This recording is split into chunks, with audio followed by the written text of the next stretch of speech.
My name is Federico Arjulo, and I'm from Buenos Aires, Argentina.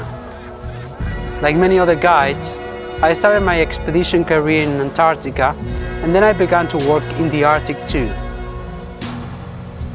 I first explored my passion for the history of the polar regions when I published some polar books with my publishing house.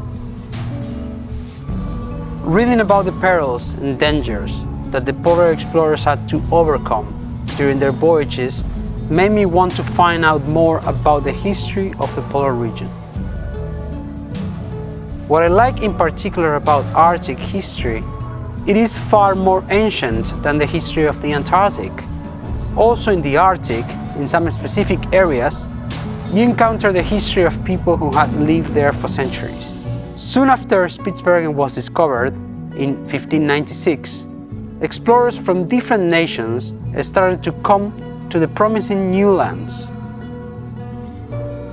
Reports of the first explorers spoke about the abundance of wildlife, particularly walruses and whales. The first voyages to Svalbard then were focused on exploiting these resources for profit. Later on, there were explorers interested purely in geographical and scientific discovery. Among these would be many who were intent on reaching the North Geographical Pole, given the proximity of Svalbard with this symbolic point. They would try by surface travel, over the sea ice and ships, and, in the 20th century, by air. Names such as Parry, Nordenskjöld, Nansen, Andrea and Amundsen are just some of the many who took part in this quest.